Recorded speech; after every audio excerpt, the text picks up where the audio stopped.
I always thought that if I stayed disciplined, kept my head down, worked hard for my family, everything would be fine. I guess that was just another way of lying to myself.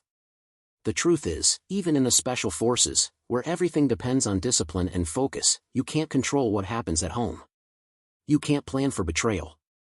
The distance between Eleanor and me had started creeping in over the past year, but at first, I didn't really notice.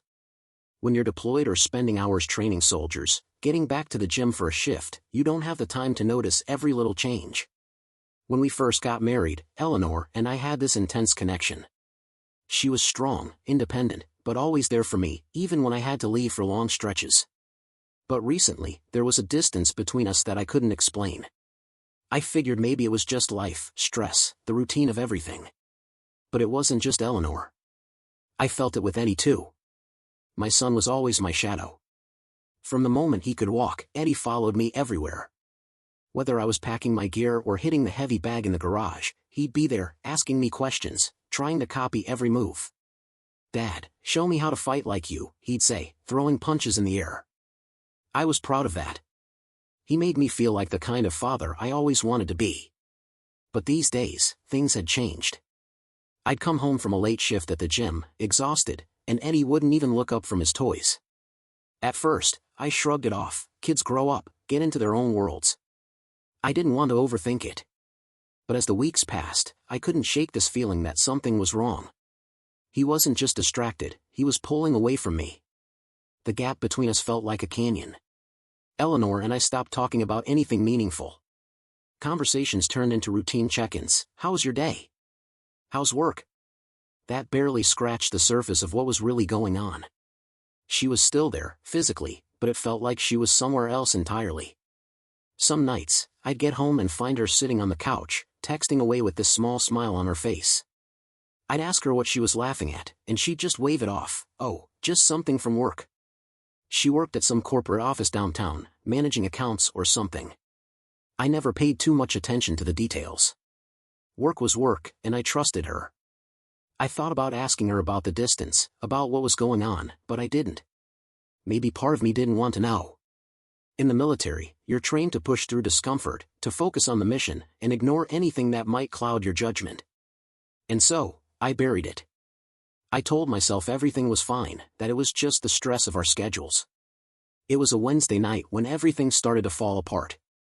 I'd just come home from the gym after a late session, training some of the guys for an upcoming amateur bout. I was tired, sore, and all I wanted to do was crawl into bed and sleep. Eleanor and Eddie were already asleep, or so I thought. The house was quiet as I tiptoed through the front door, trying not to wake anyone. I poured myself a glass of water, took a few deep breaths, and headed upstairs. I slid into bed next to Eleanor, careful not to wake her. My muscles ached from hours of sparring, and the pillow felt like heaven under my head. Sleep started pulling me under almost immediately. But then I heard it. A voice. At first, I thought maybe it was part of a dream. You know, when you're half asleep and you can't tell if what you're hearing is real. But no, it wasn't a dream. It was Eddie's voice. I rolled over and blinked in the darkness. The sound was coming from down the hall. I could hear him talking to Eleanor. I thought maybe he'd had a bad dream, but the tone of his voice wasn't scared. He was asking her something, but I couldn't make out the words at first. I rubbed my eyes, trying to focus, and that's when I heard it clearly for the first time. "Mom, when is Percy coming over again?" Percy. The name hit me like a brick. I didn't know anyone named Percy. Who the hell was that? I stayed completely still, listening. "Don't worry, sweetheart," Eleanor's voice was soft, almost soothing. "Percy loves spending time with you. He'll be over soon, okay?" I sat up in bed, my heart pounding. I knew that name, Percy. I'd heard Eleanor mention him once or twice, always in passing. He was a colleague from work, some guy she worked closely with on projects. I hadn't thought much of it. But now, hearing Eddie talk about him like that, like Percy was some regular part of our lives? Eddie laughed softly, like it was the most normal thing in the world. "Percy's fun.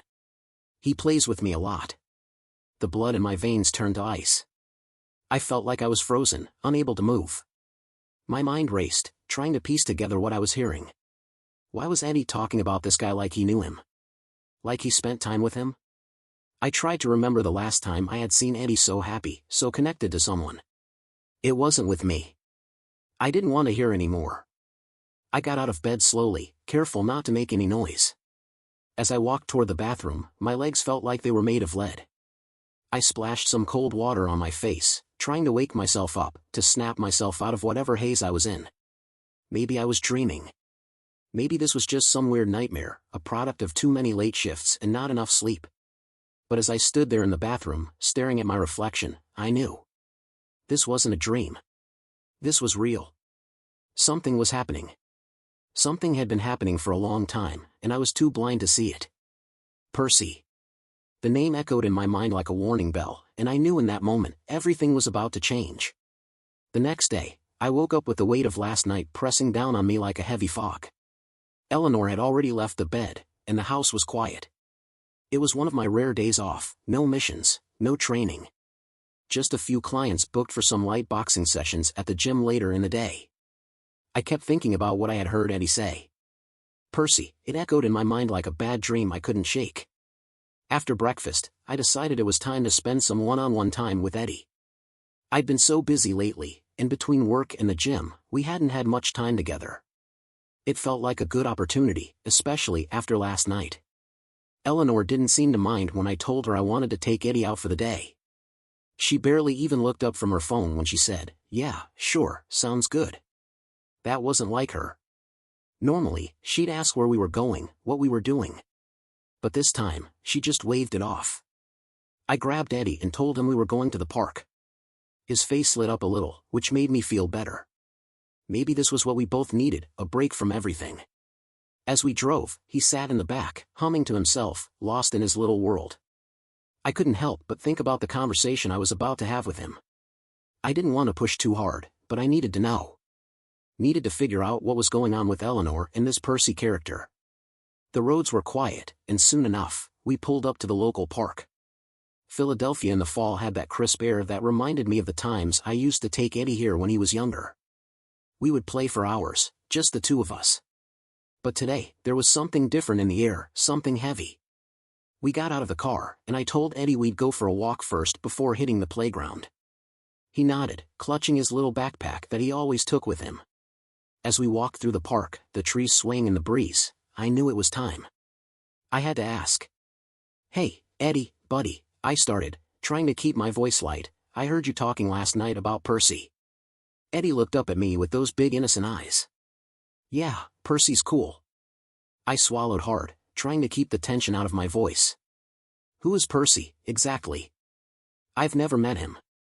Eddie shrugged like it was the most normal thing in the world. "He's Mom's friend. We hang out sometimes. He's fun. He's been coming over for a long time." I felt my stomach drop, but I kept going. "How long has he been coming around?" Eddie thought for a second, his little brow furrowed. "I dunno. A long time. Like, maybe since last year."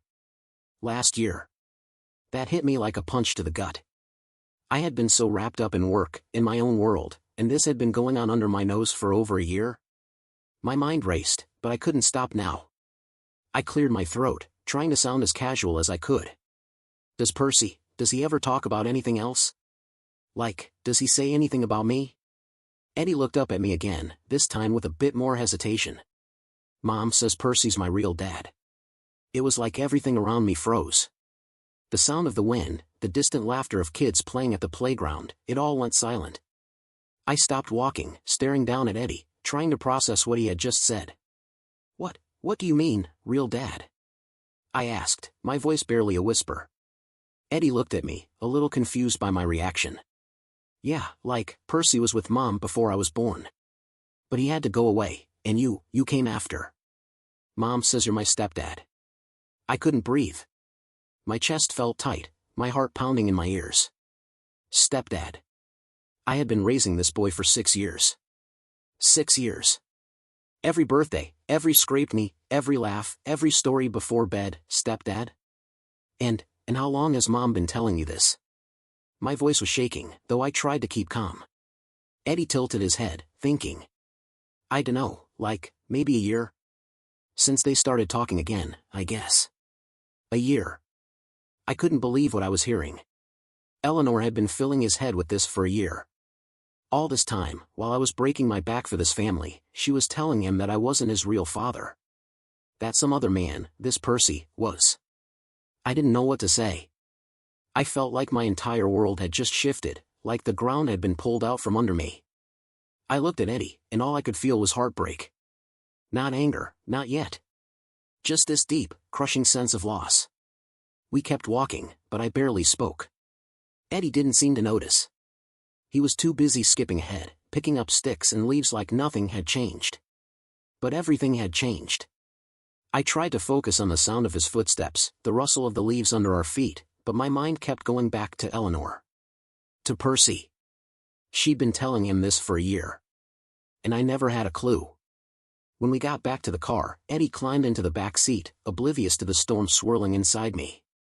I got in and sat there for a moment, gripping the steering wheel so hard my knuckles turned white. I stared out the windshield, but I wasn't really seeing anything. My mind was somewhere else. I couldn't wrap my head around it. Why hadn't Eleanor told me? Why had she kept the secret, letting some other man creep into my family, into my son's life, behind my back? I wasn't sure what to do next. Should I confront her? Should I wait? The thought of seeing her, of hearing her side of the story, made me feel sick. Eddie was still humming softly in the back seat, playing with his action figures, completely unaware of the bomb he had just dropped on me. He was just a kid, caught in the middle of something he didn't understand. I started the car and pulled out of the park, my mind racing. The drive home was quiet. Eddie didn't say much, and neither did I. I didn't know what to say anymore. When Eddie and I got back home, I was still reeling from what he had told me at the park. My mind was racing, trying to make sense of everything. I didn't know how to confront Eleanor about it. How could I? The woman I'd spent years with had been lying to me, telling Eddie that someone else was his real father, someone I didn't even know. And this had been going on for over a year. We walked into the house, and I could hear Eleanor in the kitchen, talking on the phone. I set Eddie down in front of the TV with his action figures, trying to act like everything was normal, even though inside, I was burning. As I walked down the hallway, Eleanor's voice drifted toward me, soft, but urgent. I stopped at the door, listening. I couldn't help myself. Yeah, tonight's fine, she was saying in that hushed tone she used when she didn't want to be overheard. Brandon's at the gym, so don't worry. Just come around 8, like we planned. I felt a chill run down my spine. I already knew who she was talking to before she said his name. I just knew. No, Percy, it's okay. He won't be here, she continued. He's got clients all evening. I stood frozen in the hallway, my fists clenching at my sides. So this was it. She was inviting him into my house. Into our house. While I was supposed to be working, she was sneaking around, planning to have him over, and I'd be none the wiser. Except now, I was wise to it. I knew exactly what was happening. I could hear her footsteps coming toward the door, so I quickly moved back into the living room, pretending I hadn't heard a thing. Eddie was still playing, oblivious. But I was fuming inside. I couldn't let this go on any longer. A few minutes later, Eleanor came out of the kitchen, all smiles, acting like nothing was wrong. Are you heading to the gym soon? She asked casually, as if she wasn't expecting someone else to show up here in a couple of hours. I couldn't hold it in any longer. Who are you talking to? I asked, my voice sharper than I intended. Her smile faltered for just a second, but she recovered quickly. Oh, just someone from work, she said, waving it off. Why? I stepped closer, keeping my gaze locked on her. Because I heard you mention Percy, I said flatly. And I want to know why you're inviting him over. Eleanor blinked, clearly thrown off by the directness. Why aren't you at the gym? She asked, dodging the question, trying to change the subject. Don't you have clients? They rescheduled, I replied, crossing my arms. So let's talk about why Percy's coming over tonight. She stammered for a second, trying to come up with an excuse. It's just work, Brandon. You're overreacting. Work? I laughed bitterly. Is that what you call it? Because it sounds to me like you've been seeing this guy behind my back for over a year. Her face paled. She opened her mouth to say something, but I didn't give her the chance. You know what? I said, my voice low and dangerous. Let him come. Let Percy come here tonight. I want to talk to him. Her eyes widened in fear. I could see it in the way she froze, her hand slowly moving toward her phone, probably to text him, to warn him not to show up. But I wasn't going to let that happen. Before she could type a single word, I stepped forward and grabbed the phone from her hand. No, no, I said, shaking my head. He's coming. Let's not change the plan now. Eleanor looked at me, terrified, like she didn't know who I was anymore. But I didn't care. This was happening, and I needed to face this head-on. I needed to see this man with my own eyes. We stood there in silence for what felt like hours, but it was probably only 20 minutes. I could feel the tension in the air, thick, suffocating, as we both waited. Eleanor was pacing, biting her lip, checking the time every few seconds. She kept glancing toward the door like a trapped animal, as if she wanted to run. And then, finally, there was a knock at the door. Eleanor froze. I didn't move at first, just stared at her as she stood there, trembling. The knock came again, more insistent this time. Without a word, I walked to the door, my heart pounding in my chest. I could already feel the anger rising inside me, but I forced myself to stay calm. I had to see this through. I opened the door, and there he was. Percy. He wasn't anything special to look at, average height, slim, wearing a collared shirt like he was trying too hard to impress. But as soon as he saw me, I saw the shift in his expression. He wasn't expecting me to be here. Brandon, right? He said, his voice wavering. I didn't respond at first, just stared him down, sizing him up. He was already starting to sweat, his eyes darting nervously between me and Eleanor, who was still standing frozen in the hallway. Come on in, I said coldly, stepping aside. We need to talk. Percy hesitated, glancing at Eleanor for reassurance, but she couldn't even meet his gaze. I could see the panic rising in him, but he forced himself to step inside. The second he was in, I closed the door behind him, and the sound of it slamming shut echoed through the house. I towered over him, and I could see him visibly shrink under my gaze. So, I said, crossing my arms. You're Percy. He swallowed hard, trying to keep his composure. Yeah, listen, I didn't know you'd be home. Clearly, I said, taking a step closer. He flinched, taking a step back toward the door. You've been seeing my wife behind my back, coming into my house, pretending like you belong here.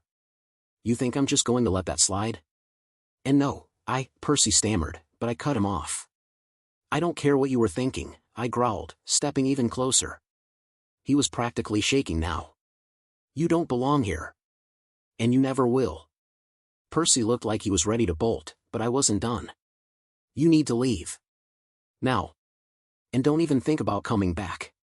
Without another word, he bolted for the door, nearly tripping over his own feet in his panic. I watched him go, watched the door slam behind him as he disappeared into the night. I stood there for a long time, just listening to the silence. Eleanor hadn't moved from the hallway. She was still standing there, pale and shaking. I didn't look at her. After what felt like an eternity, I finally spoke. I'm going to the gym, I said, my voice cold and distant.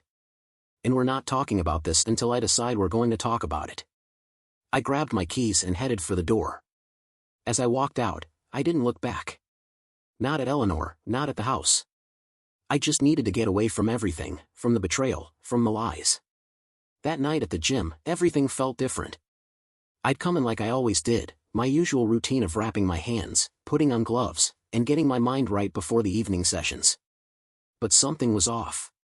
The tension from what had happened at home sat heavy in my chest, making it hard to focus. All I could think about was Percy and Eleanor, and how everything I thought I knew about my life had flipped upside down in a matter of hours. Still, I had a job to do. The gym was a sanctuary for me, a place where I could push everything else out of my mind and focus on the present. Tonight, I had a few clients booked, but only one of them stuck out, Kim. She was one of my regulars, a woman who, at first glance, looked like she didn't belong in a boxing gym. She was slim, almost fragile-looking, with a face that reminded me a little of Eleanor, only younger, more assertive, and definitely more confident. But looks could be deceiving. Kim packed a punch that would surprise anyone who underestimated her. The first time she hit the pads, I thought my hands would go numb. I'd always admired that about her. She didn't shy away from anything, not in life, and certainly not in the gym. Tonight, as we worked through her drills, I found myself watching her more closely. Not in the way I had before, as just a coach. There was something different in the air between us, something unspoken. I couldn't quite put my finger on it, but with everything going on at home, I felt myself loosening the boundaries I'd always kept so strict. I'd never allowed myself to look at her in that way before. I was married, at least, I had been married, and family came first. But now? Things had changed. Kim noticed, too. During the session, she gave me a look, her eyes lingering a little longer than usual, like she could sense the shift in my mood. "You're quiet today, Brandon," she said as she wiped sweat from her brow after a particularly brutal set. Her voice was curious, not prying, but I could tell she was intrigued by the change. I shrugged, trying to play it off. Just a long day. She didn't push, but there was something in her eyes, an understanding, maybe. She was smart like that. She knew when to press and when to back off.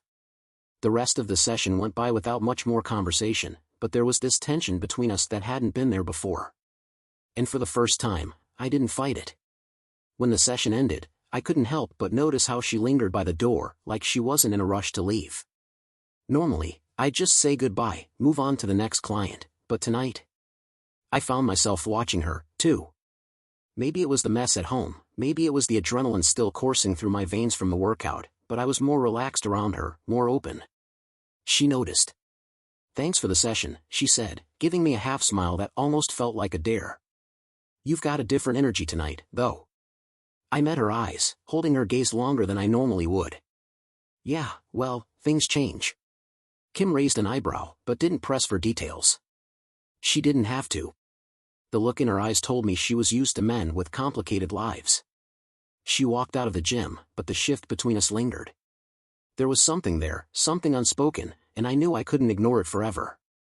As I finished up with my other clients and cleaned up the gym, my mind kept circling back to Eleanor and Percy. What had been happening right under my nose for so long? I found myself thinking about the future, what was left for me in this marriage. Could I really stay with Eleanor after everything I knew? The answer came quickly, and it was as clear as day. I couldn't. The thought of filing for divorce had always been distant, something that seemed too final, too painful to even consider. But now, it felt inevitable. I was ready to take the next step. I was done living a lie. I locked up the gym and started heading home, but before I could even get in the car, my phone buzzed. It was a message from one of my Special Forces team members. I knew it was work-related as soon as I saw the contact. We had a mission coming up. I hadn't been briefed on the details yet, but I knew enough to understand it was serious. The message read, "Mission confirmed. Briefing tomorrow morning. We leave in 3 days. Could be a week, maybe longer." The timing couldn't have been worse, or maybe it was perfect. I had too much on my plate already, but getting away from this mess at home, even if it was for a dangerous mission, sounded like a relief. I would have to warn all my clients about the sudden break, including Kim. After I sent out a few texts to cancel the upcoming boxing sessions, I finally drove home, my mind racing. When I walked into the house, Eleanor was in the living room, sitting with her phone like nothing had changed. But everything had changed. I wasn't going to wait any longer to deal with this. "I'm going away in a couple of days," I said, standing by the doorway, keeping my voice steady. "Special Forces. Could be a week. Maybe longer." Eleanor looked up, and for a moment, I saw a flash of something in her eyes, maybe relief. Like she thought the tension would go away if I wasn't here. But then I said the next thing, and I watched the color drain from her face. "When I get back, I'm filing for divorce," I said flatly. "And I don't want you to fight it." She opened her mouth to speak, but I cut her off. Don't say anything. We both know this is over." There was a long, suffocating silence. I could see the fear in her eyes, the panic. But I didn't care anymore. I had given her everything, and she had lied to me for over a year. There was nothing left to say. "I'm serious, Eleanor," I continued. "I'll be gone for a week. Don't drag this out. When I get back, I'll take care of everything." She just stared at me, stunned, like she hadn't expected me to actually go through with it. But there was no turning back now. I turned and walked away, heading upstairs to pack for the mission. I needed to focus on the next few days, on work, on the mission. It was the only thing keeping me grounded at the moment. The next couple of days passed in a blur of preparation. Gear checks, meetings, mission briefings. I threw myself into it, trying to push everything else out of my mind. The team was ready, and I knew I had to be, too. But the thought of coming back to face Eleanor and the fallout of the divorce hung over me like a dark cloud. When it was finally time to leave, I felt a strange mix of relief and dread. Relief that I could escape the chaos at home, at least for a little while. And dread because I knew that when I came back, everything would be different. I said goodbye to Eleanor and Eddie that morning, but it didn't feel like a real goodbye. It felt more like the end of something, a closing chapter in a book that I was ready to put down. 2 weeks away on the mission gave me the time I needed to clear my head, to focus, and most importantly, to plan my next steps. The mission itself went smoothly, precision work, in and out, like clockwork. But every night, after the dust settled, my thoughts would drift back to Eleanor, to Eddie, into the mess I had left behind. I had already decided on one thing: I was done. The marriage was over, and I wasn't going to sit back quietly and let her control the narrative. When I got back home, the first thing I did was file for divorce. It was a strange feeling, cold, methodical, like cutting through the last thread of something I'd already given up on. I didn't feel sad. Just angry, betrayed, and determined to make sure the world knew what Eleanor had done. I had spent the last few weeks thinking of ways to get back at her. My mind went to dark places, ways to hurt her as deeply as she'd hurt me. But I had to be careful. My position in the Special Forces was everything to me. One wrong move, one act of revenge that crossed the line, and I'd lose everything. My career, my reputation, everything I'd worked for.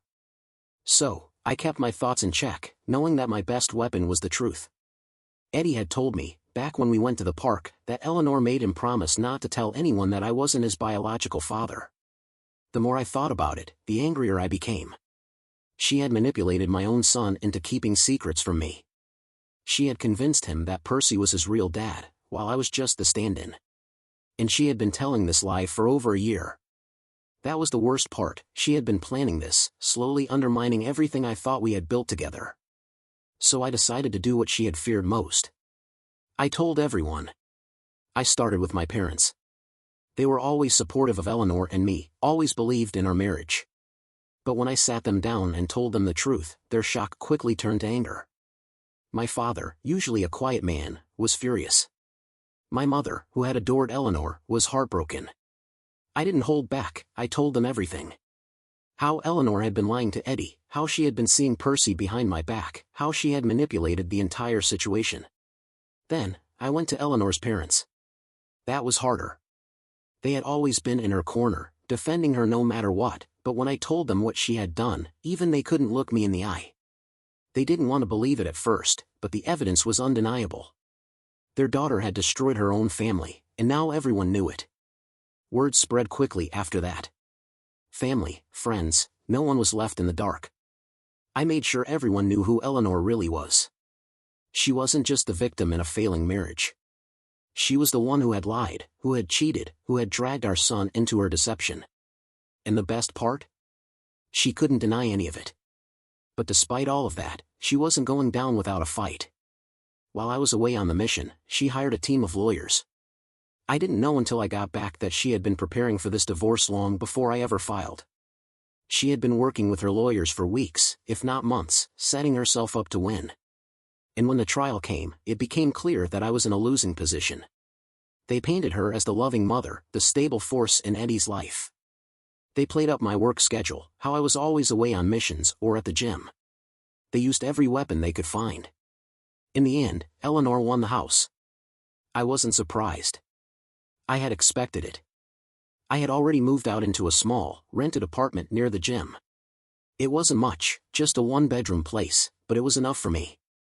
The trial also gave her primary custody of Eddie, though I was allowed to see him regularly. I knew the courts would favor her, it didn't matter what she had done. But despite losing in court, I still had something she couldn't take away. The truth. My family knew. Her family knew. Everyone knew. And that was already starting to eat away at her. I had heard through the grapevine, mostly from Eddie, who didn't fully understand what was going on, that her relationship with her parents had soured. They weren't supporting her like they used to, and her friends were starting to distance themselves.